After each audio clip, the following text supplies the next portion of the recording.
honestly, if it weren't for you guys, we wouldn't have done it. I don't know, we probably would just develop slower. I've actually been following Tormach for 5 years or so. I've wanted one for a long time. Yeah, me too. But I mean, Tormach, as far as I know, is the only company that's in this space. I wanted to buy something that just worked. So, take a component like this that costs like $11 from Thor Labs. Okay, it's a piece of aluminum, it's anodized, it has holes in all the right places. Right. But I had to mount something on that other machine where I needed a tapped hole here and a tapped hole here. Sure. That took me 10 minutes on this machine, right? So instead of having a custom plate made, I could take something that already had the mounting holes I needed for half of it and just drill 2 holes. Yeah. You know, I don't have to square the part, I don't have to cut it, I don't have to face it, I don't have to put any of the other features in. I just do it, and there was a huge amount of value add that I could do that in 10 minutes. Sure. So understanding where that trade-off is really important for us. And as we've gotten better at that, this thing is, it's gotten to be even more useful, basically. 30% of the power consumed in the United States in a year goes to heat up the grid.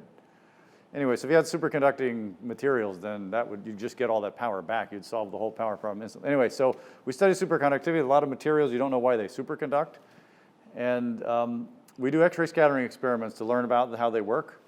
Experiments with X-rays are done at synchrotron facilities, and it's just electrons go around in a storage ring, and it's a 7 GeV beam, and when it curves through a bend, it radiates light, and we use that light for experiments. But the light that comes off is white light. It has all wavelengths in it. And but most experiments, you want to just have one wavelength, have it very well defined. And the thing that does that is a diffraction grating. So diffraction grating is a piece of metal with a couple 100,000 little lines carved in it. They're spaced by a few hundred nanometers typically.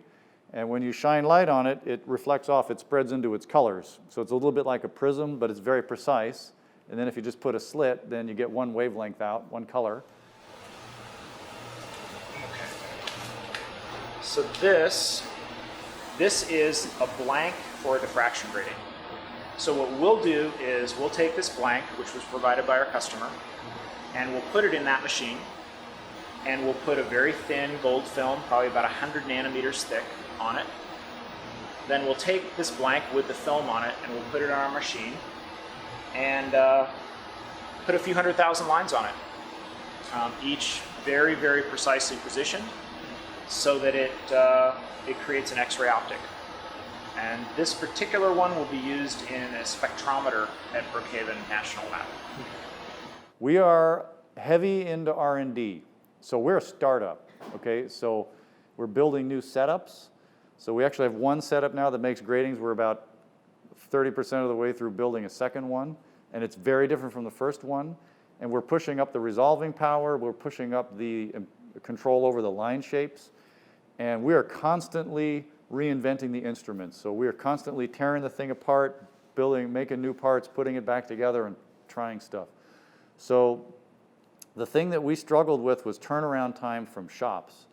If we just need a plate with some holes in it so we can tear a prototype down, set it up a different way the next day, you can't wait a month to send the thing out to some machine shop and have the thing delivered back.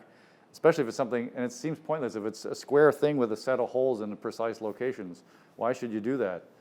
So we really were eager to get some kind of internal capability. So we needed something that worked, that was fast, and didn't cost an arm and a leg, and wasn't just over-engineered. So we found Tormach, and it was inexpensive and easy to get started, and yeah, it was great for us. So I mean, honestly, if it weren't for you guys, we wouldn't have done it, right? We would have had to find. I don't know. We probably would just develop slower, right? So, yeah, it's been the good thing for us.